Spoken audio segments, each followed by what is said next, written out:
भाई सबको राम राम। हम अपना नेक्स्ट पार्ट स्टार्ट करते हैं। नेचुरल रिसोर्सेज में फूड, एनर्जी और लैंड, इस टॉपिक में कवर करेंगे। और प्रीवियस में हमने कवर किया है फॉरेस्ट, वाटर, मिनरल, ये तीन। अब हम करेंगे फूड, एनर्जी और लैंड, और ये अपना नेचुरल रिसोर्सेज का ये पार्ट ख़त्म हो जाएगा। प्रीवियस में है ये फॉरेस्ट, वाटर और मिनरल। अगर किसी ने प्रीवियस पार्ट नहीं देखा हो तो वो देख लेना। इसमें हम कवर करेंगे फूड, एनर्जी और लैंड रिसोर्सेज। फूड रिसोर्सेज क्या है? पहले के समय में भी जो है ना, खाना दो तरह से हमें मिलता है, या तो हंटिंग करके, मतलब या तो मार के, नंबर दो, या फिर एग्रीकल्चर करके और इकट्ठा करके, मतलब एग्रीकल्चर करो और फिर उसको इकट्ठा करो। ये दो तरह से हमें खाना मिलता है स्टार्टिंग से लेके आज तक। तो इसमें क्या है, इस खाने को बचाने के लिए आज के समय में कुछ एजेंसीज जो हैं साथ मिल के काम कर रही हैं। अलग अलग एजेंसी है जो उनका अलग अलग काम है, लेकिन उनका एम एक ही है। जैसे फूड की सेफ्टी और फूड की सिक्योरिटी के लिए एजेंसीज कौन सी है? International association for food protection, water resource institution, WFO world food programme, FAO food and agriculture organisation, and IFIC international food and council information council. इनका काम क्या होता है? इनका काम होता है कि भी सस्टेनेबल तरीके से खाना उगाया जाए, फूड उगाया जाए, बायोलॉजिकल डाइवर्सिटी बनी रहे, मतलब जो वहाँ पे पेड़ पौधे हैं जो जंगल को बिना नुकसान पहुँचाए, पशु पक्षियों को बिना नुकसान पहुँचाए खेती की जाए। क्लाइमेट चेंज की वजह से अगर इनको कोई नुकसान होता है तो वही ध्यान दें, ये जो भी इंस्टीट्यूट है, एजेंसीज़ हैं।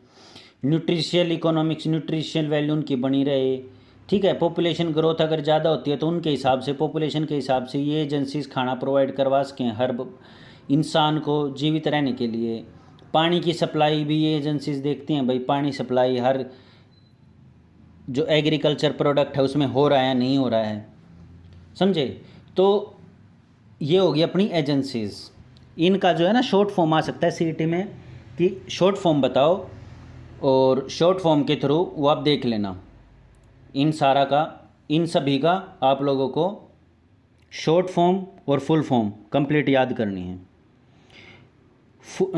जो अपना है ना, तीन मेजर सोर्सेज हैं फूड के जो इंसान लेता है, वो तीन तरीके से खाना आता है। एक तो क्रॉपलैंड यानी कि खेती योग्य भूमि, एक रेंज लैंड में क्या आता है, अपना पशुओं के द्वारा खाना और पशुओं को ही खाना बना लेना। जैसे दूध वगैरह पशुओं से आता है, दूध वगैरह निकालने के बाद, या फिर मुर्गी अंडे भी देती है और मुर्गी खुद भी खाने के लिए बनती है, तो होगी ना रेंज लैंड्स में ये सारे आते हैं। फिशरीज़ तो समझ ही गए, मछली पालन, ठीक है, मछली से रिलेटेड। अब क्रॉपलैंड्स में क्या क्या उगते हैं? अपना potato, tomato, wheat, corn, rice, ये सारी चीज़ें, आलू, टमाटर, प्याज, ये सब कुछ जो भी धरती में उगता है वो सब कुछ है क्रॉपलैंड्स के अंतर्गत। ये तीन चीज़ों से ही खाना मिलता है, हमें याद रख लेना। रेंज लैंड्स ये आ सकता है पेपर में कि क्रॉपलैंड्स क्या होते हैं, रेंज लैंड्स क्या होते हैं और फिशरीज़ क्या होते हैं। क्या पता रेंज लैंड्स आ जाए, बहुत जरूरी है। रेंज लैंड्स क्या होता है? सोर्स प्रोवाइड करता है खाने का, किसके थ्रू? मिल्क या मीट के थ्रू, समझे। मतलब पशु से ही खाना लेंगे और पशु को ही खाना बनाएंगे। ये फिशरीज़ तो जैसे अपना जो मछली हो गया उसको खाना ही फिशरीज़ हो जाता है, ठीक है। नेक्स्ट चल पड़ते हैं वर्ल्ड फूड प्रोग्राम क्या है? फूड जो है ना बहुत ज़रूरी है जिंदा रहने के लिए। इंसान, जानवर, कुछ भी हो लिविंग बींग, उसको खाना चाहिए ही चाहिए। तो क्या है, तीन तरह की जो है ना हंगर होती है, भूख। एक तो एक्यूट बहुत खतरनाक, एक क्रॉनिक ठीक ठीक सी, और एक हिडन कि हाँ भाई ये तो हमें खाने का मन कर रहा है, ठीक है खा लेते हैं, तो होती है हिडन। अब क्या होता है, फेमाइन जब पड़ती है ना, यानी कि अकाल जब पड़ता है, तो उसकी वजह से खाने की शॉर्टेज हो जाती है। और या फिर जो इंसान खाना नहीं उगा सके तो उसकी वजह से भी अपनी फेमाइन पड़ जाती है, अकाल पड़ जाता है, समझे। तो ये होता है, इसकी वजह से खाने में दिक्कत आती है, जो हंगर आत्मन यानी भूख इनकी वजह से आती है। या तो भाई अकाल पड़ गया या फिर हमारे ना उगाने की वजह से अकाल पड़ गया। अब किसान खेती ना करेंगे तो अकाल पड़ेगा, खाना कितना हो, फैक्ट्रिया में थोड़ा ना बनेगा, समझे। तो और क्या है इसमें, आज के समय में क्या है ना, करंटली अपन आज लोग आज के समय में देखें तो वर्ल्ड की जो फूड की सिचुएशन है ना, वो अलग अलग तरह से डिफ़ाइन होती है। कैसे, मतलब कैसे वो खाना उगेगा उसके लिए हर एक चीज़ डिफाइंड है। जैसे कि भाई क्लाइमेट सही होना चाहिए, क्लाइमेट चेंज तो नहीं है ज़्यादा, ग्लोबलाइजेशन का प्रभाव तो ज़्यादा नहीं पड़ रहा है, अर्बनाइजेशन मतलब ये तो नहीं है भाई खेता ने काट काट कर उनकी जगह बस्तियाँ बना दी, नई सोसाइटी बना दी, ये तो नहीं हो रहा। वैसे जो भी सोसाइटी बनती है वो सोसाइटी उस जगह पे बननी चाहिए अकॉर्डिंग टू द लॉ के हिसाब से, जो जगह बंजर है। अगर जो खेती योग्य भूमि है ना, वो वहाँ पे कभी भी सोसाइटी नहीं बननी चाहिए, लेकिन आजकल इंडिया में हो उल्टा रहा है। अच्छा, एनर्जी प्राइसेस, अब जो प्राइसेस हैं एनर्जी के मतलब लाइट वगैरह या इन सब चीज़ों के प्राइसेस ज़्यादा तो नहीं हैं। इनकम ग्रोथ लोगों की कम है या ज़्यादा, उसके हिसाब से भी जो है ना फूड खाने के सब कुछ ये सारी चीज़ें तय करती है खाने को, कि भी कितना अमाउंट में खाना आएगा, किन किन लोगों तक वो अनाज पहुँचेगा, तो इन चीज़ों को ये डिफाइन करती हैं। चलो नेक्स्ट, प्रॉब्लम क्या है डिस्ट्रीब्यूशन करने में खाने को, problem of distribution of food. देखो प्रॉब्लम ये है, आज के समय में काफ़ी सारी प्रॉब्लम्स है शॉर्टेज ऑफ फूड को लेके, मतलब खाने की शॉर्टेज को लेके, जो कि बहुत सारे पीपल ये सब चीज़ों को देख पा रहे हैं, उनका एविडेंस बन पा रहे हैं कि हाँ भी खाने की प्रॉब्लम चल रही है।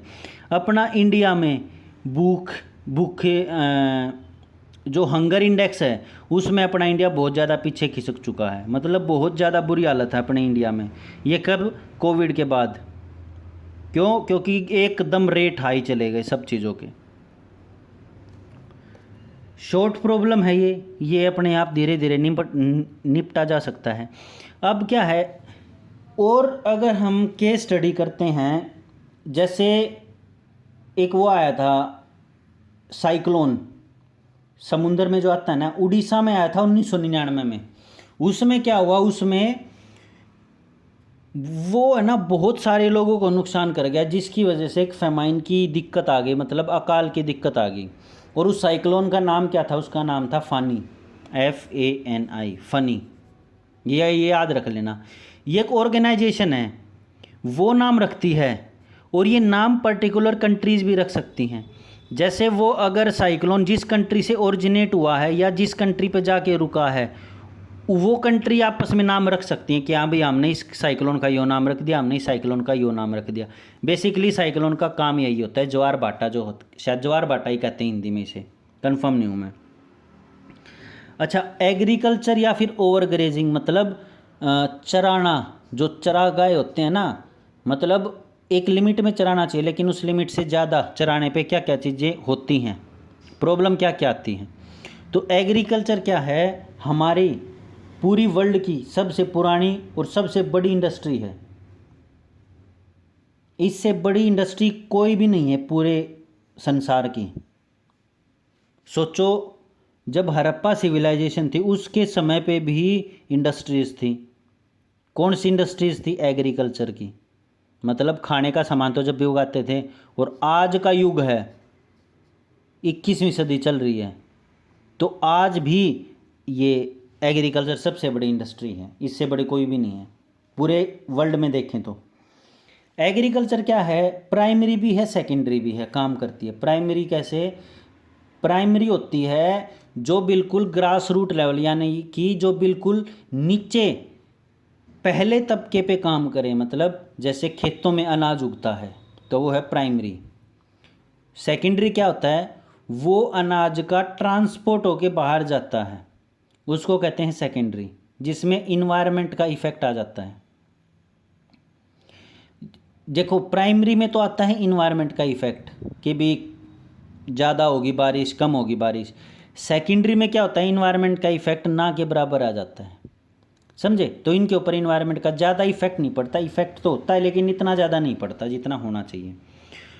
तो हम एग्रीकल्चर को है ना, एग्रीकल्चर के जो इफ़ेक्ट हैं किसके ऊपर, हमारे पर्यावरण के ऊपर, उसको हम 3 भागों में बांटते हैं। एक तो ग्लोबल लेवल पे इफ़ेक्ट हो सकते हैं एग्रीकल्चर के हमारे पर्यावरण के ऊपर, एक हमारे रीजनल लेवल पे यानी कि हमारे आसपास, या फिर हमारे लोकल यानी कि हमारे गांव तक ही सीमित हो जो।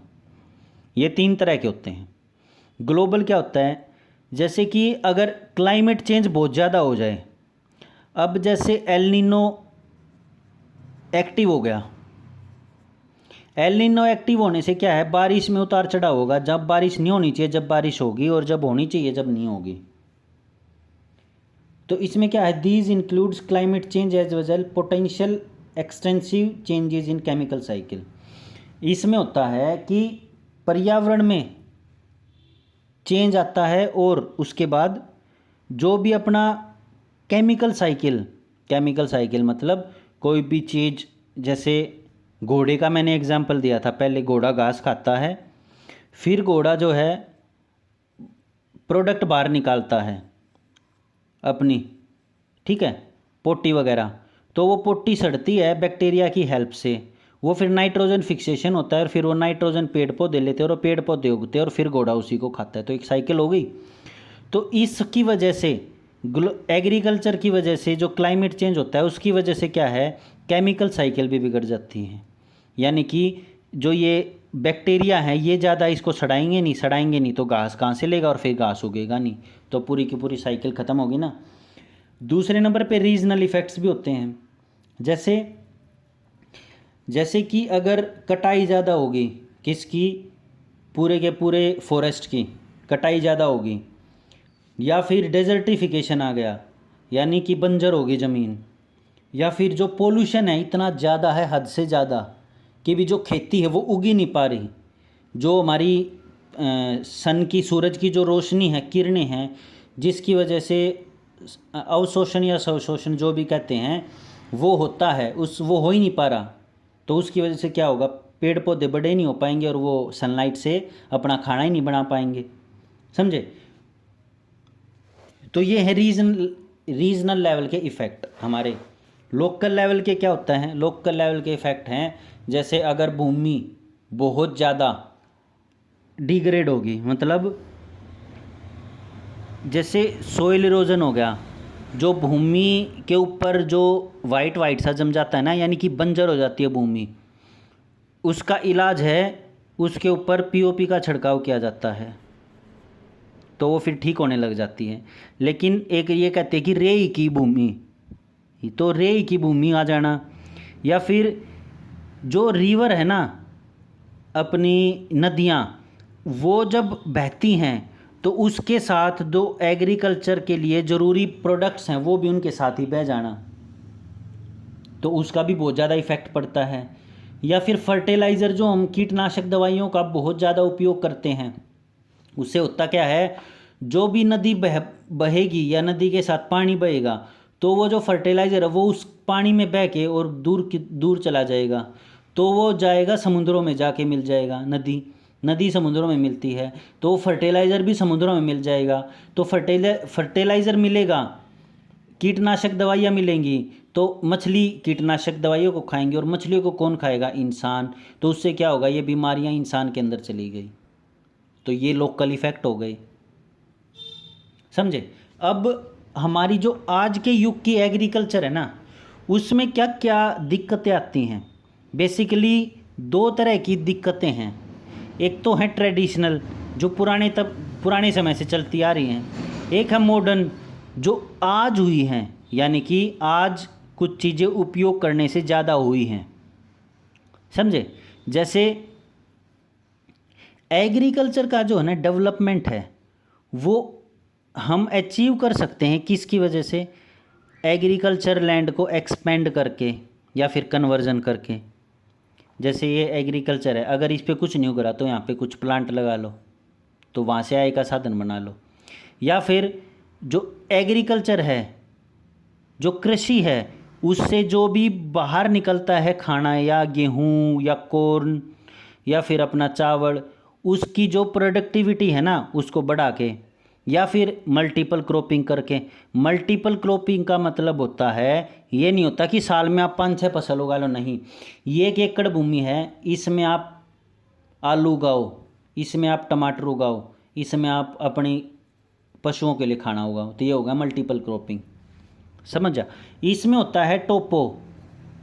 टोपो का मतलब टोमेटो और पोटैटो साथ में उगाए जाते हैं। इससे क्या होता है, जो इसको चाहिए वो, जो भी इसको चीज़ें चाहिए ना बड़े होने के लिए पेड़ पौधों को, वो ये इससे लेगा, और जो इसको चाहिए वो ये इससे लेगा, तो ये साइकिल पूरी होगी। तो ये दोनों पौधे बहुत ही बढ़िया चलेंगे। समझे। जैसे टमाटर तो ऊपर उगते हैं और आलू नीचे उगते हैं धरती के, तो ये इससे न्यूट्रिशन लेगा और ये इससे अपने जो भी इसको न्यूट्रिशन वगैरह चाहिए इससे लेगा। अच्छा, ड्यू कोर्स में क्या है, समय के साथ एग्रीकल्चर जो है ना डेवलपमेंट हुई है, एग्रीकल्चर की जो डेवलपमेंट है वो पॉसिबल हुई है। कैसे हुई है एग्रीकल्चर की डेवलपमेंट, यानी कि एग्रीकल्चर के अच्छे संसाधन उपयोग हुए हैं। कैसे, एक तो साइंटिफिक तरीका हमने अपनाया है, जैसे मल्टीपल क्रॉपिंग हो गया। टेक्नोलॉजी के साधन लिए हैं। अब जैसे बारिश आ रही थी गेहूँ कटाई के टाइम पे, तो कंबाइन लिया और कंबाइन से गदागद काट दिए, तो टेक्नोलॉजी की सहायता होगी ना। एक्सपेंशन ऑफ इरिगेशनल फैसिलिटीज़, जैसे ड्रिप इरिगेशन होगी, फुहारे से इरिगेशन होती है, तो यानी कि जो भी सिंचाई के साधन हैं उनका बहुत ज़्यादा अच्छे से उपयोग होने लग गया। यूज़ ऑफ केमिकल फर्टिलाइज़र, अब अलग अलग तरह की बीमारियां होती हैं तो उसके लिए अलग अलग तरह के फर्टिलाइज़र आने लगे, कीटनाशक दवाइयाँ, पेस्टिसाइड आने लगे, इंसेक्टिसाइड आने लगे, तो उससे क्या है खेती में बहुत ज़्यादा बढ़ावा मिला है। अब ये हो तो गया फर्टिलाइज़र और पेस्टिसाइड, लेकिन इससे प्रॉब्लम क्या क्या आई, इससे प्रॉब्लम आई जो हमारी धरती में माइक्रो न्यूट्रिएंट थे ना, छोटे छोटे पोषक तत्व, वो क्या है वो इम्बैलेंस होने लग गए। जैसे NPK की हमारी धरती में एक रेशो होती है, वो रेशो क्या है, अगर हम बाहर से भी NPK डालेंगे ना तो वो रेशो गड़बड़ा जाएगी, और फिर क्या है पेड़ पौधे ज़्यादा लेंगे, और ज़्यादा लेंगे तो वो उतना ही रेशो उनके बालियों में जाएगा या उनके खाने में जाएगा, और वो हमारे पेट में जाएगा। तो गड़बड़ किस कहाँ हो रही है, हमारे पेट में हो रही है लास्ट में जाके। समझे। तो NPK मतलब nitrogen phosphorus potassium, nitrogen phosphorus potassium, ये इसकी फुल फॉर्म भी पूछ सकते हैं एग्जाम में। फिर होता है नाइट्रेट पोल्यूशन। नाइट्रेट पोल्यूशन क्या होता है, जो फर्टिलाइज़र होते हैं ना उनका बहुत ज़्यादा मात्रा में उपयोग करना। जैसे चाहिए 1 ग्राम हम डाल दें, हाँ 5-5 ग्राम की धरती, जल्दी हमारे पेड़ पौधे जावड़ी बड्डे हो जाएंगे, फिर अनाज ने बेच कर हम रुपये कमावाएंगे। समझे। यूट्रोफिकेशन, यूट्रोफिकेशन क्या होता है, जो हमारा फर्टिलाइज़र है ना उसको बहुत ज़्यादा मात्रा में उपयोग में लेके आना। जो न्यूट्रिएंट है ना 1 ग्राम चाहिए, उनको ओवरलोड कर दिया, 10 ग्राम दे दिया, तो वो भी चक्कर आ जाएंगे। अब आपको 1 रोटी की भूख हो और आपको दे दे 10 रोटी, 1 रोटी की भूख हो 1 चपाती और आपको दे दे 10 चपाती, तो क्या होगा, वोमिट होगी, पेट खराब होगा, डाइजेशन में गड़बड़ होगा। तो यही होता है यूट्रोफिकेशन।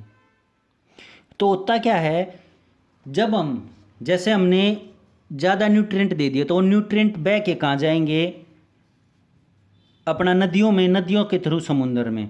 तो समुंदर में क्या होता है, जब यूट्रिफिकेशन होता है ना, यूट्रिफिकेशन में मतलब जो फर्टिलाइज़र होता है, वो फर्टिलाइज़र जब समुंदर में जाता है बड़े एरिया में, तो वो क्या करता है, वो धीरे धीरे धीरे धीरे जमने लग जाता है, और उसकी वजह से जो अपनी एल्गी होती है ना, यूट्रिफिकेशन की वजह से, एल्गी मतलब शैवाक बोलते हैं शायद इसको ना, जो शैवाक ही बोलते हैं, जो अपनी ये शैवाल होती है ना एल्गी, तो ये एल्गी धीरे धीरे जमने लग जाती है। समझे। तो ये जमने लगेगी तो इससे क्या होगा, जो हमारी सनलाइट है, सूरज की किरणें हैं, सूरज की किरणें धरती के जो समुंदर है, समुंदर के अंत तक नहीं पहुंच पाएंगी।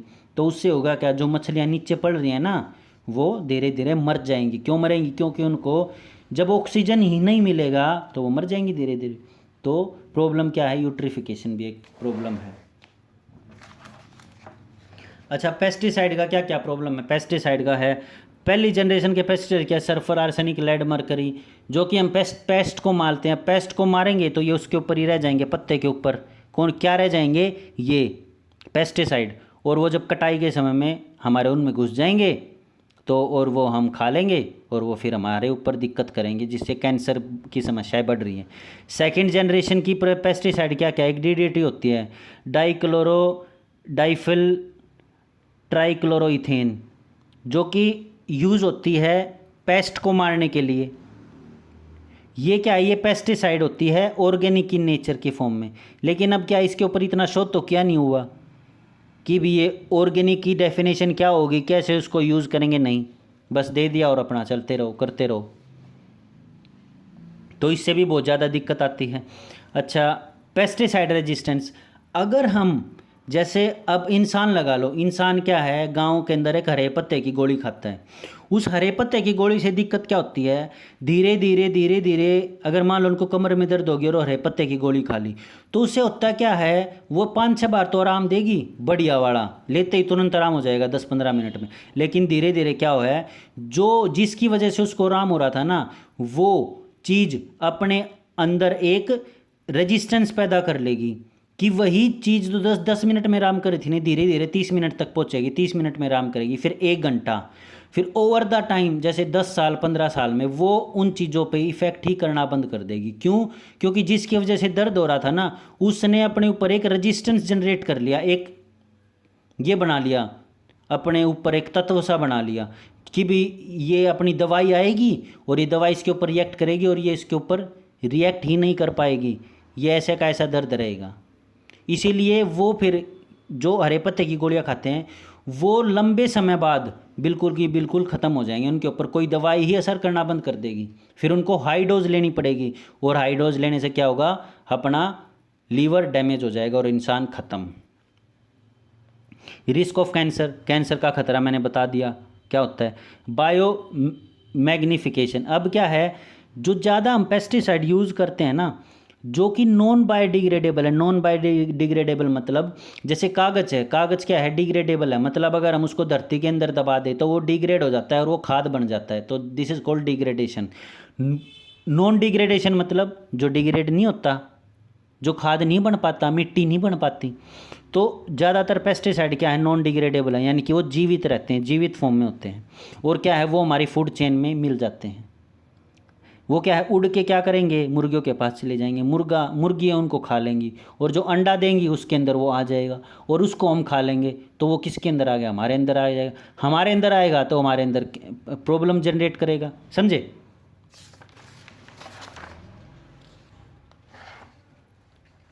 अच्छा जी, वाटर लॉगिंग। वाटर लॉगिंग क्या है, अगर पानी एक जगह पे खड़ा रहे ज़्यादा समय तक तो उसको कहते हैं वाटर लॉगिंग। उससे क्या होता है, हो जाता है, उससे जो हमारी धरती की वो होती है ना, पानी एब्जॉर्ब करने की शक्ति, वो धीरे धीरे धीरे धीरे बंजर की स्थिति में आ जाती है, बिल्कुल ख़त्म हो जाती है, दलदल बन जाता है। तो ये भी एक प्रॉब्लम है। ये कहाँ पे होती है, हैवी रेन, जिस जहाँ पे बहुत ज़्यादा भारी मात्रा में बारिश होती हो, या फिर हम बार बार पानी को, जैसे सरकार क्यों कह रही है कि भी चावल ज़्यादा मत उगाओ, वो इसीलिए कह रही है कि भी हम पानी ज़्यादा यूज़ करते हैं तो जहाँ पे चावल उगाएंगे ना वो धरती बिल्कुल ख़त्म होने लग जाएगी। तो और क्या है, अगर हमारी ड्रेनेज अच्छी ना हो, जैसे पानी की निकासी अच्छी ना हो, तो उसमें भी दिक्कत आ जाती है, तो वो पानी खड़ा रहेगा, धरती को नुकसान पहुँचाएगा। अच्छा, मेजर क्या है हमारे, किस तरह से हमें इन चीज़ों से बचना चाहिए।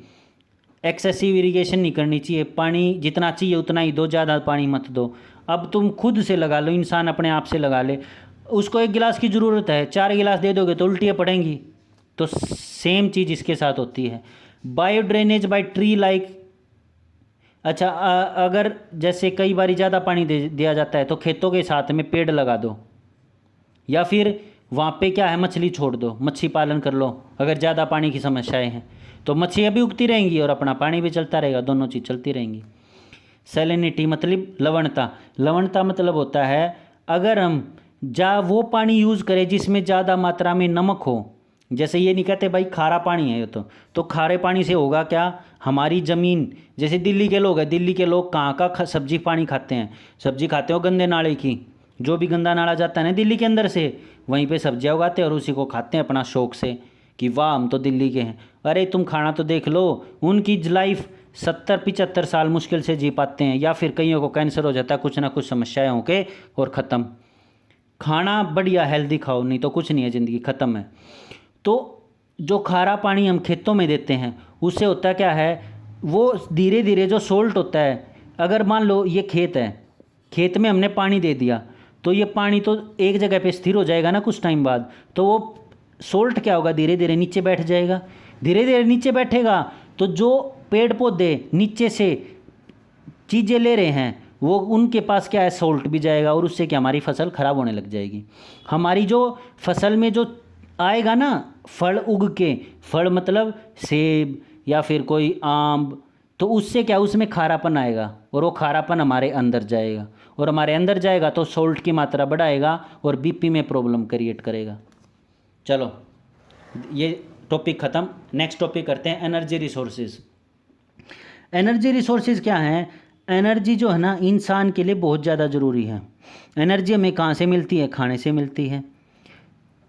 और उस खाने को उगाने के लिए क्या चीज़ें ज़रूरी होती हैं? वो खाना किस चीज़ से पकाया जाता है, पकाने के लिए एनर्जी लगती है। एनर्जी कहाँ से आती है? पृथ्वी के अंदर से। पृथ्वी के अंदर से किस फॉर्म में आती है?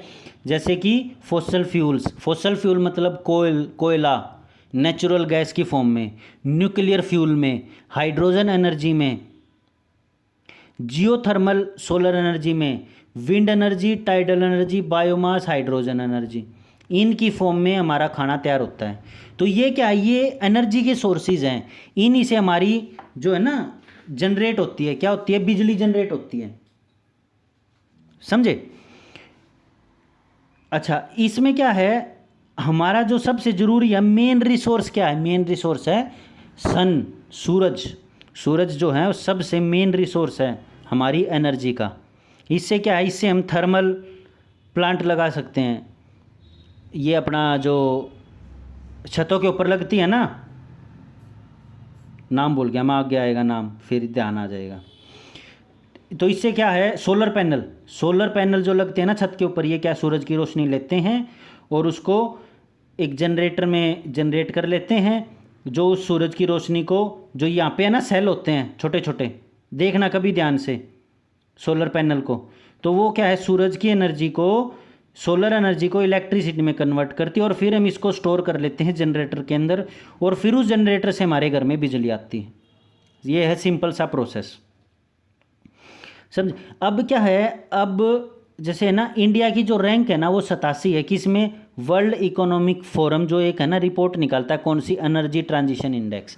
मतलब हमारी देश में एनर्जी कितनी है, जितनी पॉपुलेशन उसके हिसाब से एनर्जी मिल रही है नहीं मिल रही, तो उस एनर्जी में हमारा जो है ना देश पीछे पिछड़ता जा रहा है। मतलब जैसे 87 है, किसमें? 115 देशों में 87वीं रैंक है 2021 के हिसाब से, अभी नई तो रिपोर्ट आई नहीं है, ठीक है। तो ये क्या है, ग्रोइंग एनर्जी नीड्स। अब क्या है, पॉपुलेशन इतनी होगी तो उससे क्या है हमारी नीड्स बढ़ती जा रही हैं एनर्जी की, और जो हमारे यहाँ पे इंडस्ट्रीज़ भी बहुत ज़्यादा लगने लगी, तो उससे क्या है, जैसे ट्रांसपोर्टेशन हो गया, माइनिंग हो गई, नीचे से हम कुछ चीज़ खोद के निकालते हैं तो उसमें भी एनर्जी की ज़रूरत होती है, या भी लाइट करते हैं तो उसमें भी एनर्जी हो जाती है। अब जो इसके ऊपर लाइट पड़ रही है, कमरे के अंदर जो बल्ब है, तो उसके अंदर भी एनर्जी की ज़रूरत होती है, समझे। तो ये सब चीज़ों के अंदर एनर्जी की ज़रूरत होती है। तो इंडिया, जैसे इंडिया में है, इंडिया में अपने सोलर पैनल दबा के लग सकते हैं, राजस्थान, गुजरात में बहुत बड़ा एरिया है, तो यहाँ से एनर्जी स्टोर होकर पूरे देश में सप्लाई हो सकती है।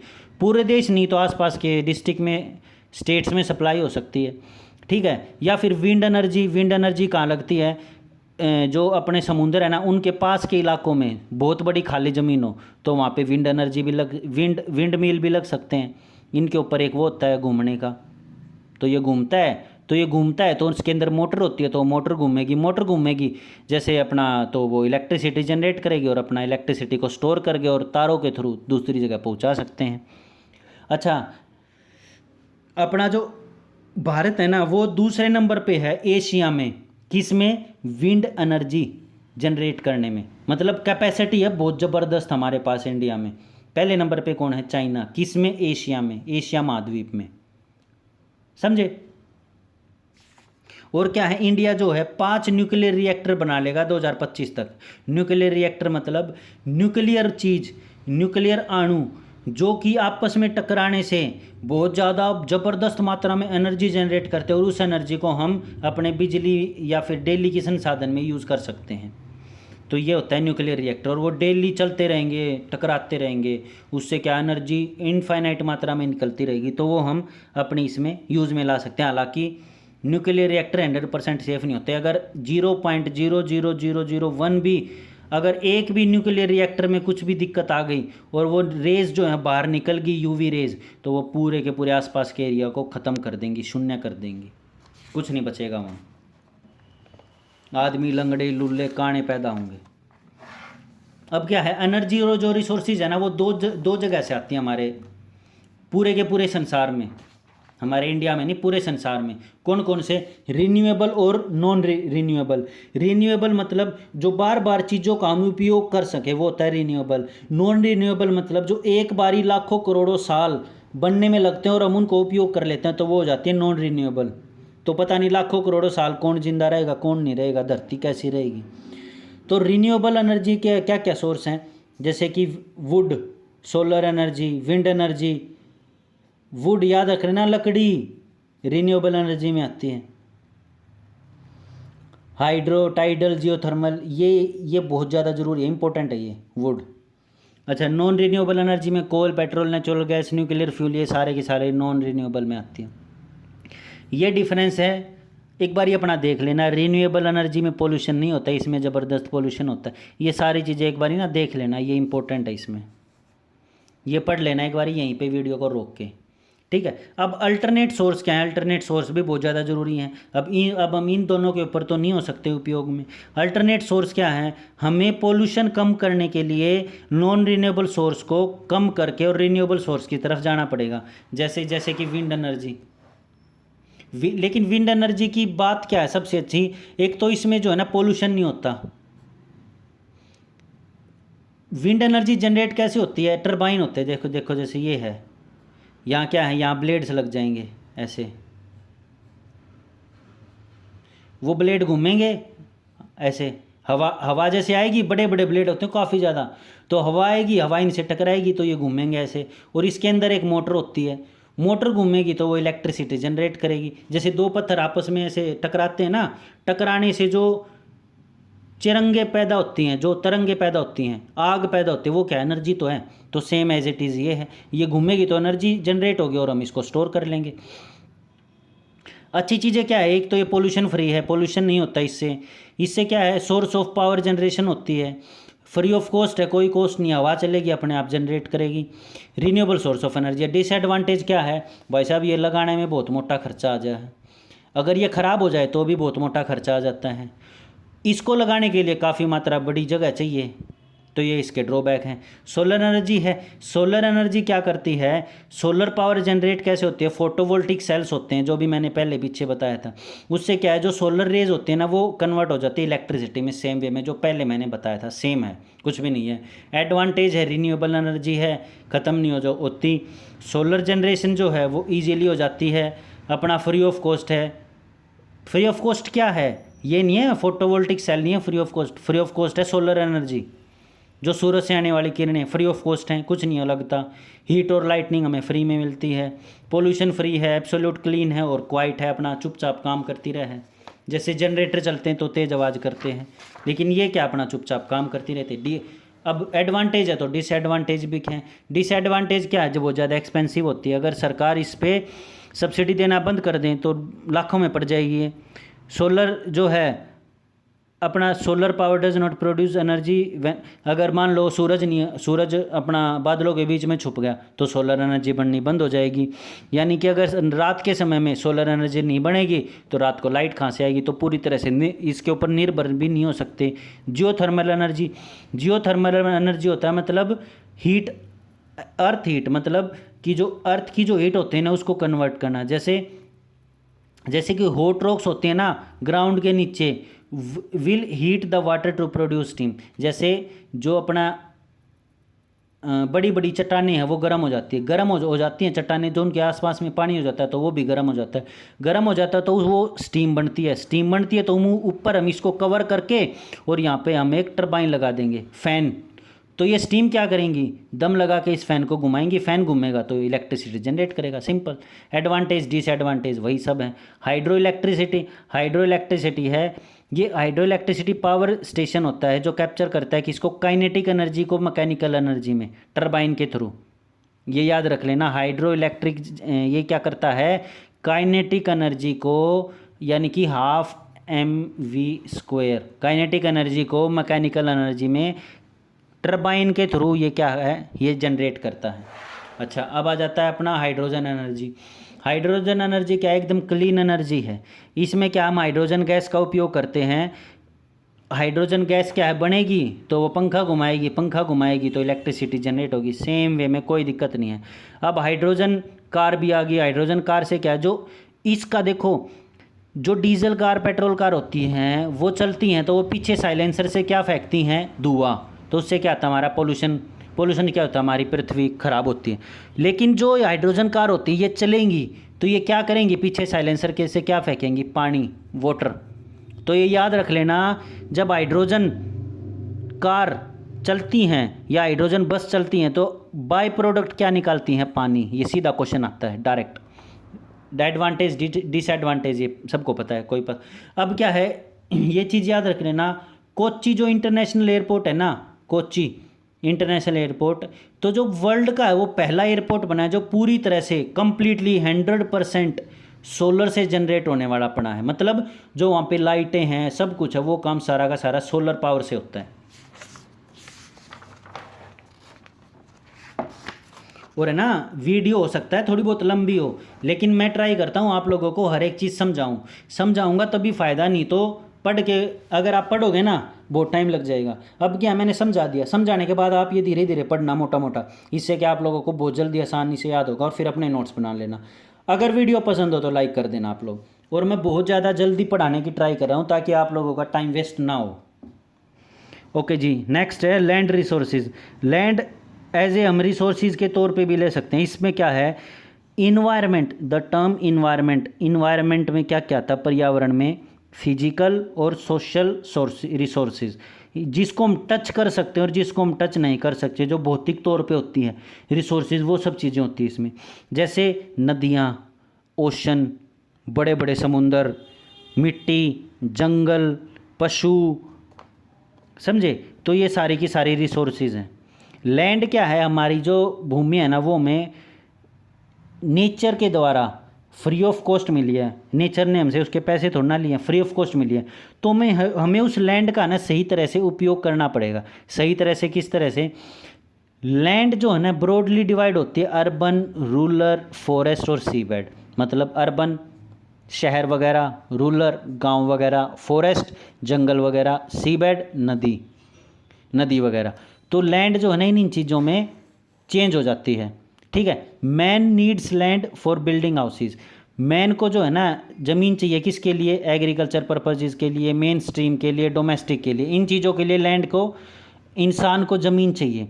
तो अब क्या है, लैंड जो है ना नॉन रिन्यूएबल फॉर्म में कन्वर्ट हो चुकी है। कैसे, ज़मीन तो एक मात्रा में ही है ना, ये थोड़ा ना ज़मीन बढ़ सकती है, नहीं। ज़मीन 1 किला है तो 1 ही रहेगा, वो बढ़ नहीं सकता। और हम खरीद सकते हैं, वो बढ़ नहीं सकता। तो ये दिक्कत है। लैंड डिग्रेडेशन होती है एक्सेस यूज़ में, उसके ऊपर कैपेसिटी से ज़्यादा मात्रा में कोई भी चीज़ उगाना, तो उससे क्या, लैंड की डिग्रेडेशन हो जाएगी। कैसे, ओवर ग्रेजिंग होना, इरोजन हो जाना, अर्बनाइजेशन, या फिर इन चीज़ों से लैंड की डिग्रेड हो जाएगी। अब उसके इफ़ेक्ट्स क्या क्या हैं, इफ़ेक्ट हैं, एक तो सोइल का जो टेक्सचर है वो ख़त्म हो जाएगा, ठीक है। और उसकी जो सोइल की फर्टिलिटी है, मतलब जो सोइल की लवणता है, वो धीरे धीरे कम होने लग जाएगी। जो पीछे बताया था वही है, इसमें कोई भी अलग नहीं है। मैन इंट्रोड्यूस्ड लैंडस्लाइड्स क्या है, लैंडस्लाइड्स हैं जो पहाड़ों का अपनी जगह से खिसकना, दिस इज़ कॉल्ड लैंडस्लाइड्स। तो ये किसकी वजह से आता है, हमारी वजह से क्या आती है कि भाई इसके सारे जो पेड़ पौधे हैं हम वो काट देते हैं तो जो मिट्टी है वो खिसक जाती है, तो ये जो लैंडस्लाइड है आ जाती है। सिंपल, यही इसी हमारी वजह से होता है लैंडस्लाइड। ये इफ़ेक्ट्स में आ गए। सोइल इरोजन एंड डेजर्टिफिकेशन मैं पीछे बता चुका हूँ, डेजर्टिफिकेशन क्या होता है। अच्छा, सोइल इरोजन क्या है, एक नेचुरल अकरिंग प्रोसेस है, मतलब अपने आप होने वाला ये प्रोसेस है जो कि अफेक्ट करता है लैंड फॉर्म्स को, मतलब ज़मीन को इफेक्ट करता है। इसमें क्या है, सोइल इरोजन होता है जब हमारी भूमि की ऊपर वाली लेयर वो अगर धीरे धीरे हटने लग जाए तो उससे क्या है, सोइल की जो फर्टिलिटी कम होने लग जाए तो उससे क्या है, सोइल इरोजन स्टार्ट हो जाएगा। सोइल इरोजन होता है बेसिकली पानी की वजह से, पानी की वजह से ही हटता है, या फिर हवा चल जाती है ज़ोर ज़ोर से। तो ये दो हैं जिसकी वजह से सोइल इरोजन होता है, यानी कि भूमि की लवणता कम हो जाती है। ये क्या है अपना इंटेंसिव, अगर हम एग्रीकल्चर ज़बरदस्त करें, साल में 4-4 खेती उगाएं और उसके ऊपर फर्टिलाइज़र करें और NPK दबा के डाल लें बहुत ज़्यादा मात्रा में, तो उससे क्या है, सोइल की डिजर्टिफिकेशन होगी, वो धीरे धीरे कन्वर्ट हो जाएगी अपना बिल्कुल लवणता फॉर्म में, बिल्कुल कुछ नहीं बचेगा उस भूमि में। यानी कि इंटेंसिव एग्रीकल्चर, बहुत ज़्यादा मात्रा में एग्रीकल्चर करना, खेती करना।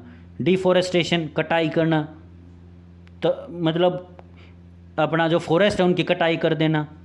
क्लाइमेट चेंज, या फिर क्लाइमेट चेंज की वजह से जब धूप चाहिए, जब बारिश आ जाए, और जब बारिश चाहिए जब अपना सर्दी पड़ जाए, तो इसकी वजह से क्या है, चेंज आ जाता है।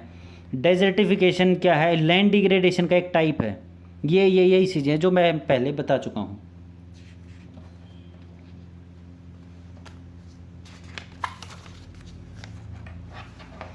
ओके जी, नेक्स्ट।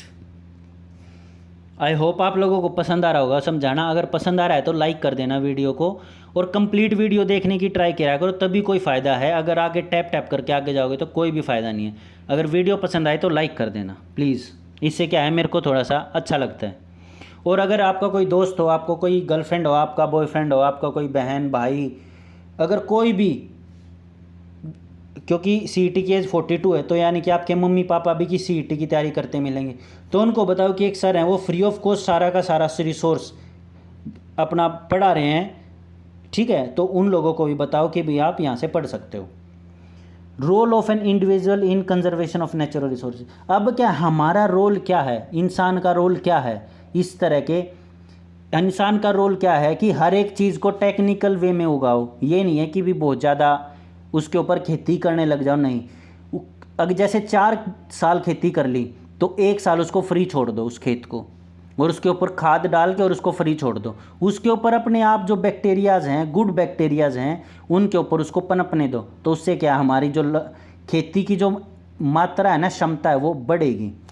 हम क्या कर सकते हैं, हम ये चीज़ कर सकते हैं क्या, जैसे जो भी यूनेस्को ने बता रखा है, यूनेस्को ने इन्वायरमेंटल एजुकेशन की है ये, इसकी तरह से जो भी इन्होंने बता रखा है, जैसे इन्वायरमेंटल को डिग्रेडेशन नहीं होना चाहिए, एजुकेशन, लोगों को एजुकेट करना चाहिए कि भी ऐसे ऐसे करके आप लोग खेती कर सकते हो। और नंबर दो हमें जो गवर्नमेंट की सहायता है वो लेनी चाहिए, या फिर गवर्नमेंट को भी सहायता देनी चाहिए। नॉन गवर्नमेंट ऑर्गेनाइजेशन है उनको भी सहायता देनी चाहिए, किसानों को कि भी आप ऐसे ऐसे कर सकते हो। या फिर जो गवर्नमेंट की एजेंसीज़ हैं उनको किसानों का साथ देना चाहिए। उनकी मिट्टी की हर समय, हर साल में 2 बार उनकी मिट्टी की जो लवणता है, या फिर जो उनके अंदर बैक्टीरियाज है कि उनकी मिट्टी किस खेती के लिए अच्छी है, वो उस किसान को बतानी चाहिए, ठीक है। Next, citizen can take. अब क्या है, हम खुद भी इन चीज़ों को प्रमोट कर सकते हैं। कैसे, ड्राइविंग फ्यूल एफिशिएंट व्हीकल। ये नहीं है कि भाई अगर हम दिल्ली जा रहे हैं और 2 दोस्त जा रहे हैं और एक ही समय जाना और एक ही समय आना, तो भाई एक गाड़ी ले जाओ।